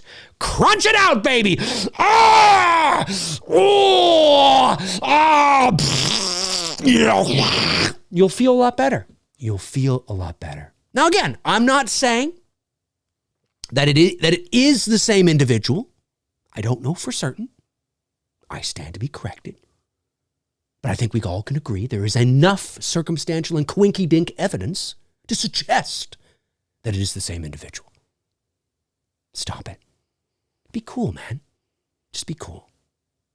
Don't be a child, whoever you are. Okay, let's check the poll and see what is happening. Let's see what is happening here. The poll. Okay, so 205 of you have voted. 205 of you have voted. 205 of you have voted. And we have Jason Lives at 37% and the final chapter at 63%. 63%. So again, the final chapter is winning by quite a bit. By quite a bit. Now, again, that could be because we are doing a, final chapter stream, obviously. That could be that's what that means. We're doing a final chapter stream. So, if we were doing a different type of stream, then maybe if we were doing a Let's Celebrate the Jason Lives movie, maybe the poll would be a bit different. But nonetheless, it is winning quite a bit. And 205 of you have voted. That's a nice sample size. 205 of you, that's a pretty good sample size right there. I think it's a pretty good sample size. Pretty good sample size. Chester Franklin Jr. says, Dave, do you have a favorite kill in the Friday the 13th final chapter? I love the final chapter a lot. I have no doubt that you do. A favorite kill in the final chapter. Let me see here. I would say, I really do like, hey, Ted, where's the corkscrew? And then boom in the face. Yeah, right there, baby. I know they cut away from it pretty quick, but I would say that is definitely one of my favorites. One of my favorites for sure. One of my favorites for sure. No doubt about it. No doubt about it. Michael King says, I think Friday the 13th Part 3 is the best one. Really? Good on you, man. That's awesome. Richard Brooker is a big reason, and Harry Manfredini also, of course. Well, Harry did he did the music for part 1, 2, 3, 4. But yeah, hey, listen, that, you know what? I don't know if I've ever come across somebody that has said that Friday Part 3 is their favorite. Hey, listen. I mean, I know it's a bit hokey and a bit cheeky with the disco intro. But it's the movie that launched Jason as we know it. It's the movie that launched Jason as we know it, right? I mean, think about it. It's the movie where Jason gets his mask. It's the movie where Jason gets his mask. That's wild, right? He gets it from Shelley, good old Shelley, who's a lawyer now. But yeah, isn't that awesome? So, I mean, it's iconic. And who would have thought that it would become one of the most iconic symbols in the history of horror? In the history of horror. So cool. And I do like Friday the 13th Part 3. I do.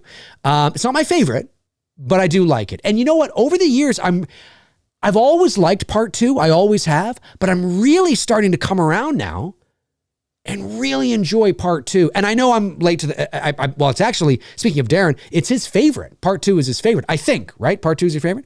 I gotta say, it's kind of up there for me now. It might be like my second or favorite, like it's up there. Yeah, it's pretty cool. It's pretty cool. No doubt about it. Hey, some super chats, member chat came in. Let me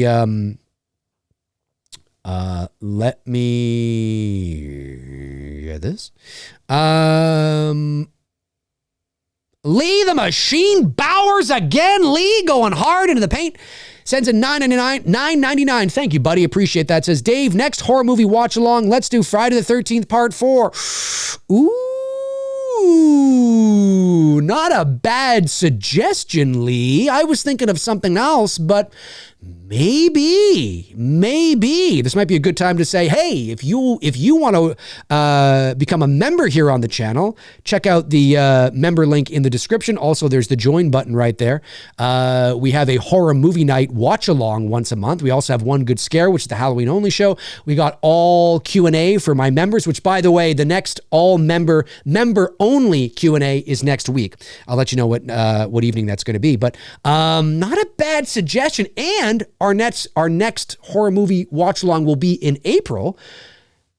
And the original Friday 4, there's only one Friday 4, was released in April. So that might not be a bad idea, Lee.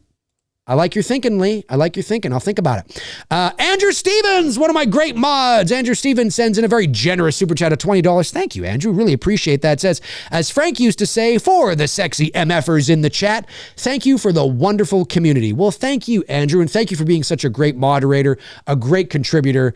You're one of the best, man. So I really, really appreciate it very, very much. And thank you for that super chat.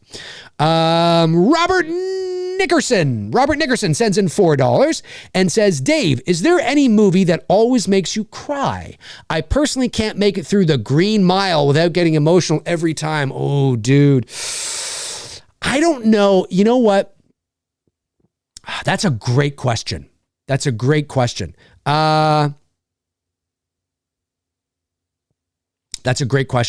Listen, the very first time I ever watched The Green Mile, yes.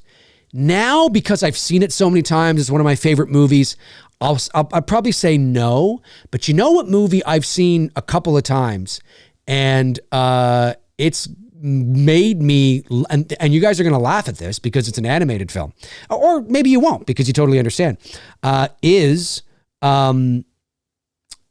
Inside Out. I know they're doing a sequel to it now. But back in 2015, I was hired to do some of the promos for that movie. And I remember being in the studio and dishing out, there was a whole campaign. I did like a series of like 10 or 12 different spots, 30-second spots, 15 cut downs. Like there was a bunch of them. And so I got to see some of the movie before, not the movie, but got to see the clips from the ad campaign before the movie was released. So it was really cool, and it was neat. And I had no idea that when I watched the movie, because when the movie came out, I said, I'll watch this movie that I helped promote. It was a great film. I really like it. Man, that ending, that lump in the throat. I have never, and I mean this, I've never cried during a movie. I've yet to watch a movie that's actually made me cry. I mean, like tears streaming. But there are quite a few movies that have put a basketball-sized lump in my throat where it's like, holy fuck. This, and I am on the verge. Like I can feel it. And I'm like, fucking damn. Like in my head, I'm like, holy shit, this is tough. Like this is really emotional. And the end of Inside Out is definitely one of them. The Green Mile for sure. Back when I first watched it, 100%. I would say Forrest Gump. I remember Forrest Gump actually is one of my earliest memories, because when Forrest Gump came out, I was 15.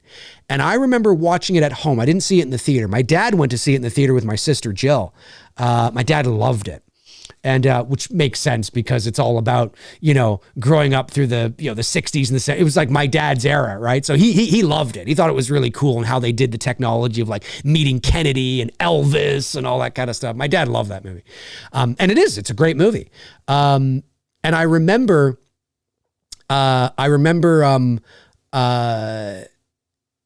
watching that movie at home though. And I think I watched it on like TMN, like the movie network or something.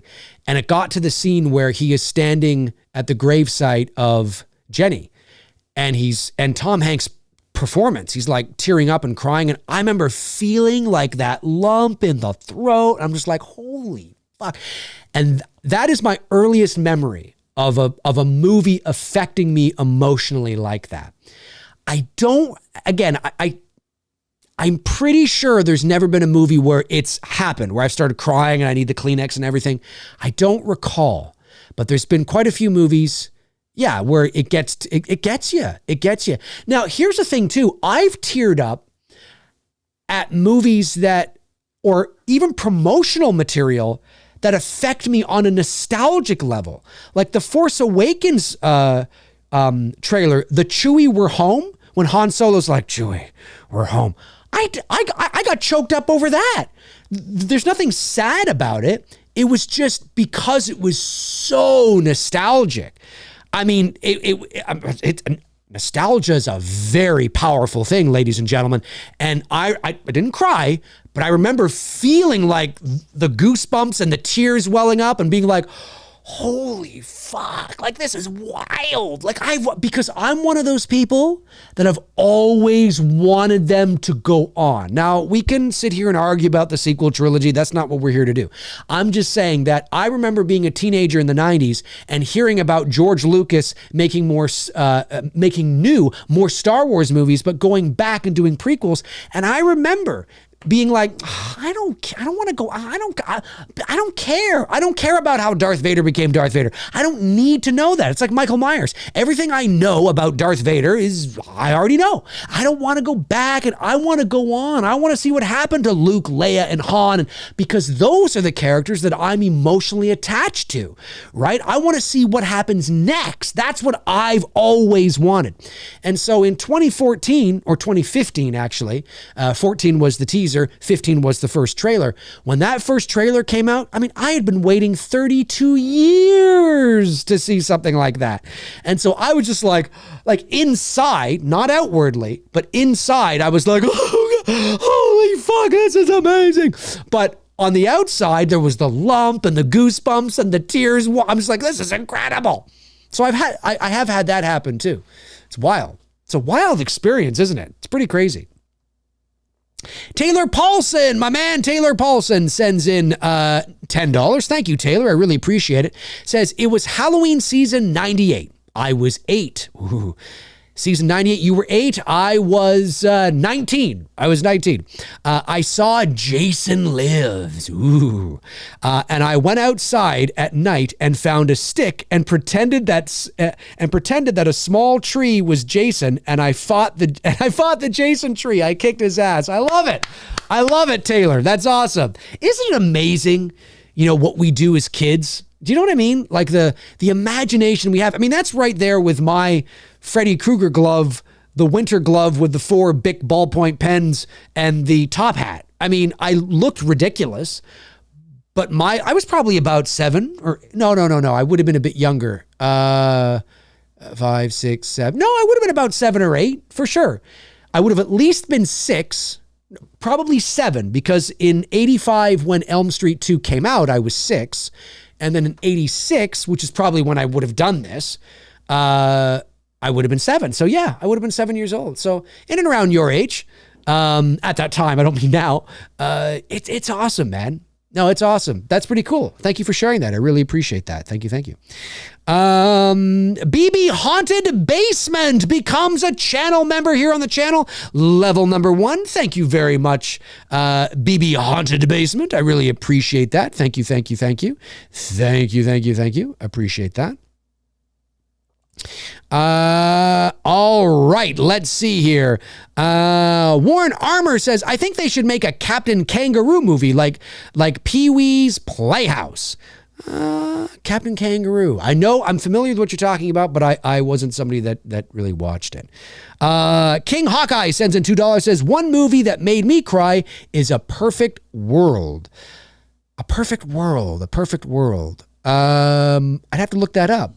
I'm familiar with the 80s TV series, A Perfect World. I'll have to look that up.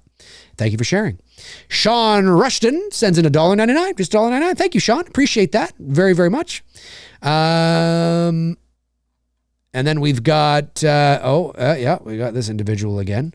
This individual's, he's all upset.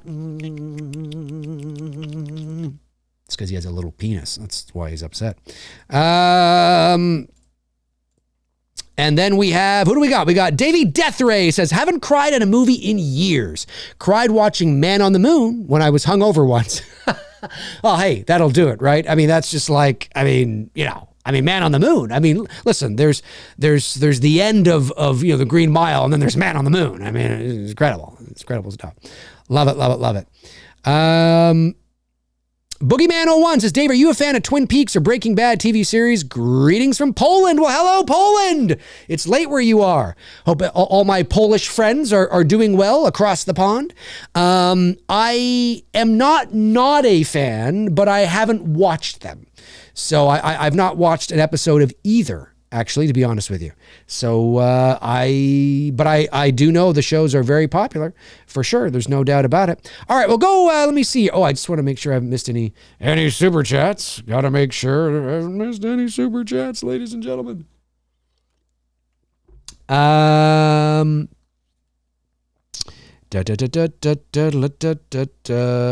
Sean Russian was the last one. Indeed. Okay, sounds good. We've got Churzo,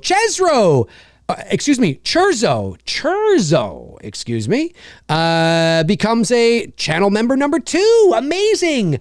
Level number 2, not channel number 2, becomes a member of level number 2. Thank you so much, buddy. Really appreciate that. That's awesome. Then you'll be able to participate in One Good Scare and horror movie nights and all that kind of stuff. Very awesome. Thank you for the support. I really appreciate it. And you'll have your name, and of course, so will BB Haunted Basement.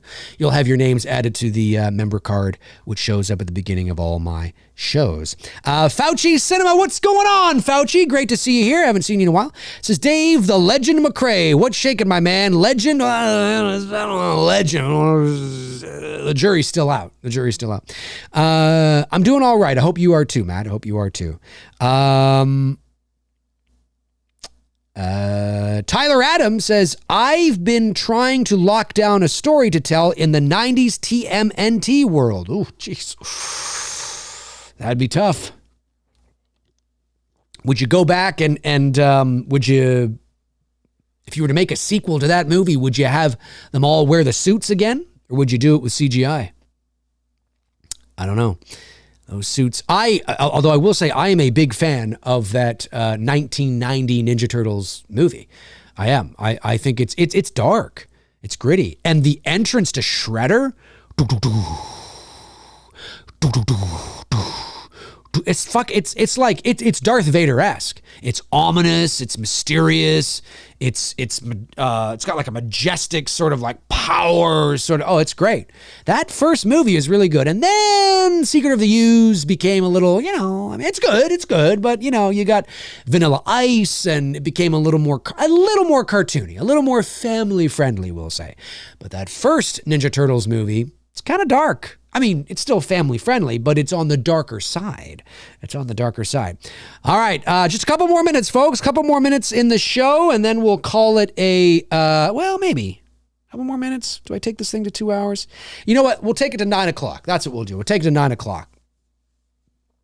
We'll take it to 9 o'clock, ladies and gentlemen. So 10 more minutes left here in the show. Episode 248 of McRae Live. Friday the 13th, part 4, the final chapter. Let me scroll back and see. Just want to get some people I haven't got yet. Good to see Alley Girl in here. Great to see you here. Evil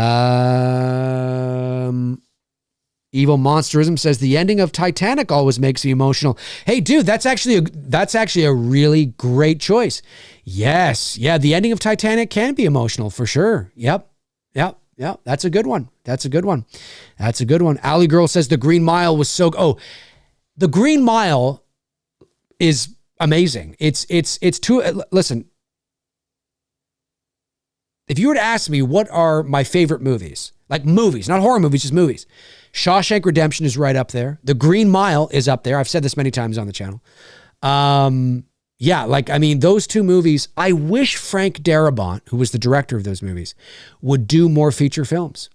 His feature film directorial debut was The Shawshank Redemption. Then he did The Green Mile. Then he did The Majestic with Jim Carrey, which wasn't quite as good as The Green Mile or the Shawshank.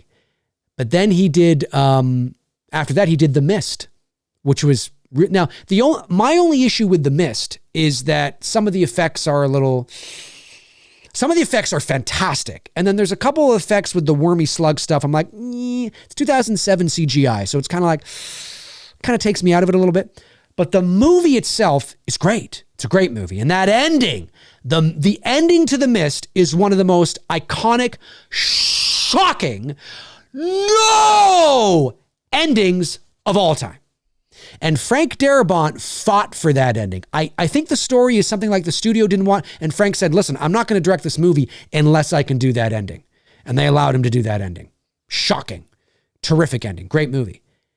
But he has not directed a feature film, as far as I know, since. He's done a lot of television, a lot of The Walking Dead and things like that. I wish Frank Darabont would direct movies again. I really do. I mean, Shawshank, The Mist, The Green Mile. This guy, why is he? I don't know. Is he? There has to be a reason. Listen, there has to be a reason why Frank Darabont has not made a feature film since 2007. Now, again, it's not that he hasn't directed. He's directed a lot of television, a lot of episodes of TV, all that, for sure. But he hasn't directed a feature film, as far as I know. Let me just double check on this. I'm going to sound like an idiot. What else is there? No, Frank Darabont. There he is. All right. Now we know he's done a lot of television. We're going down to his directing credits. There we go. Okay, so Mob City TV series, 4 episodes. The Walking Dead.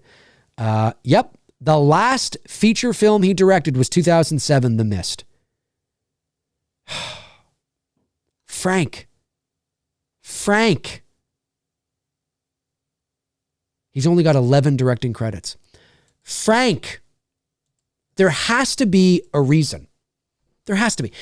Look, when you are the director of The Shawshank Redemption, arguably one of the greatest movies ever made, period. When you look at lists of greatest movies ever made, ever, The Shawshank Redemption is usually always, if not number one, yes, ahead of The Godfather, or in the top 3. It's one of the greatest movies ever made. It is. When you're the director of The Shawshank Redemption and the fantastic Green Mile and The Mist, and you haven't directed in nearly 20 years a feature film, this is by choice. There's no way this man has not had offers. There's no way this man has not had opportunities. There's no way this man has not had things come across his desk. It's not possible. There's no way. There's no fucking way. So this is a choice from him. And maybe it's just because he doesn't fucking maybe he just doesn't like the grind of a feature film. I don't know. Frank, if you're watching, get back out there, man. You're too good. Come on, Frank. Some super chats came in. Super chat came in. Super chats come in. Yeah. All right, we've got Lee the Machine Bowers again. Sends in $19.99. Thank you, Lee. Really appreciate that. Says Teenage Mutant Ninja Turtles 1990 campfire scene made me cry. When I was a child, I told my mom I wanted to hug Mikey when he cried. That scene broke me. Yeah. Well, hey, listen. You know, Lee, you got a heart, man. You got a big heart. You do. I mean, you're a big supporter of the channel. You wear your heart on your sleeve. You're a little kid. You're seeing that. You want to reach through and give that Mikey a little cowabunga hug. You want to give him a pepperoni pizza with pineapple. Thank you again, Lee, for the super chats this evening. I really, really appreciate it. And then we got King's Hawkeye sends in $10, says, in Jason Takes Manhattan, when he went down into the sewers, the Ninja Turtle should have popped up and kicked his ass. And by the way, A Perfect World was a Clint Eastwood film starring Kevin Costner. Ah, okay. All right. I'll have to check it out. I'm not familiar with it, but you got Clint Eastwood, you got Kevin Costner. I mean, that's a bang of a duo right there. You know what I'm saying? That's banging. That's banging. Yeah. Could you imagine? Well, I mean, you might as well. I mean, Jason Takes Manhattan. I mean, you know, why not at this point? You know, why not? Excuse me. Why not? Why the hell not?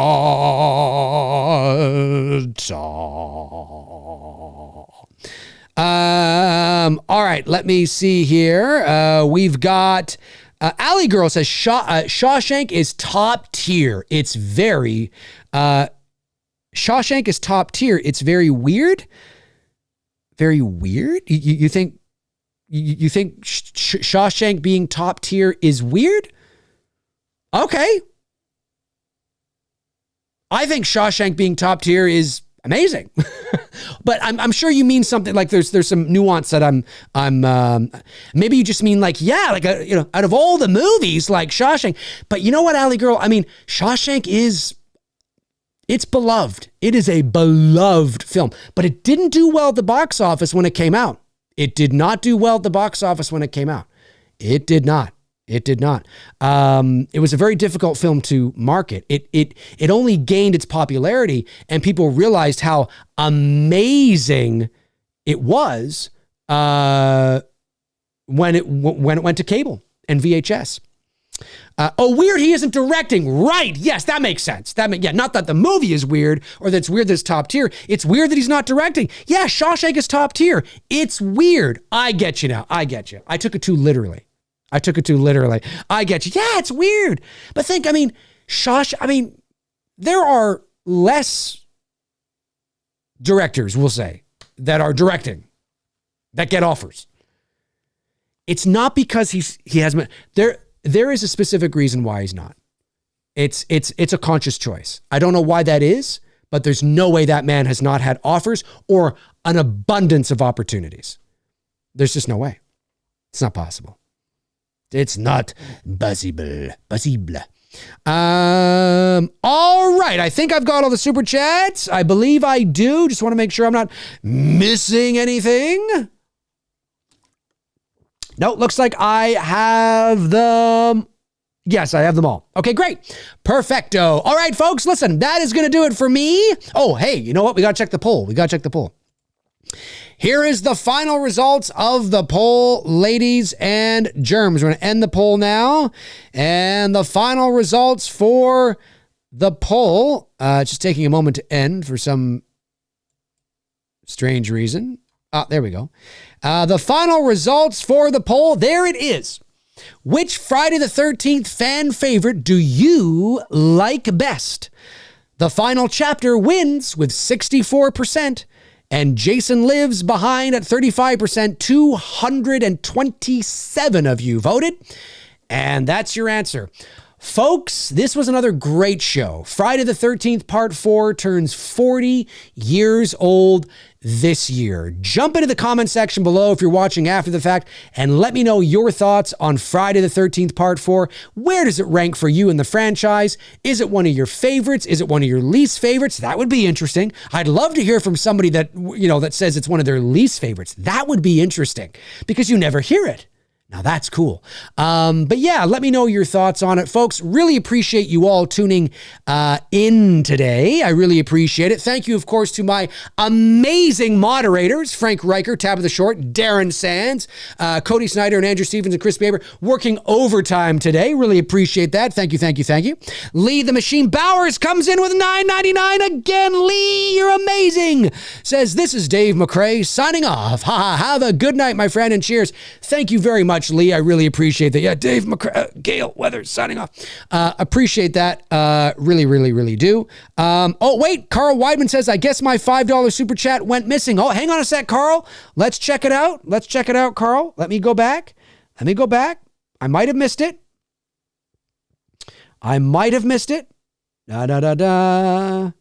So, Carl, I see. Oh, hang on a sec. Let me go back, Carl. I see a $10 super chat from you, Carl. I see a, hang on a sec here. I see a $10 super chat and hang on a sec here. $10. I'm not seeing. Oh, wait, there it is. $5. There it is. I've got it. I've got it, Karl. I am really looking forward to seeing your supernatural movie in a theater eventually. There it is, Karl. That's your $5.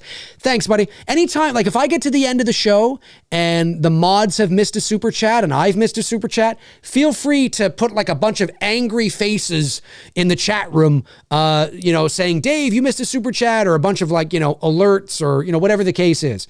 Don't be afraid to do that if it's there. It did go through. I just missed it. Sometimes there's so much going on in the chat. We've got like 150 people in the chat room. The chat room's going up, and sometimes it's hard to get it. But I see it there, and thank you for saying that. I really appreciate it. I don't know if it'll go to theaters or what. I mean, I'm still in development on it. I have no idea where the right place would be for my movie. I think just in thinking about it, it might be a good streaming film. I'm not sure, but it's a personal project. It's a baby of mine. Would love to do it. And I actually had the script open the other day and was looking at it and getting inspired over being able to finally finish it and do something with it.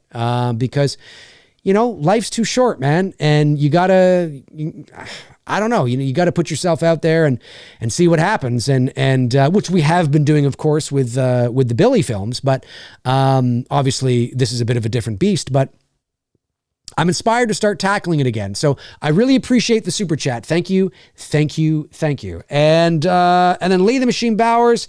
Yes, got the last one there. Okay, all right. Amazing stream tonight, folks. Really, really, really appreciate it. Yeah, you guys are amazing. Amazing, yeah. Have a great rest of your Friday night. Have a great rest of your weekend. And I'll be back. Well, there might be a show returning Monday. Just saying. What am I talking about? I don't know. Have a great rest of your Friday night, folks. Have a great rest of your weekend, and I will talk to you all soon. In the meantime and in between time, I will talk to you soon. Cheers.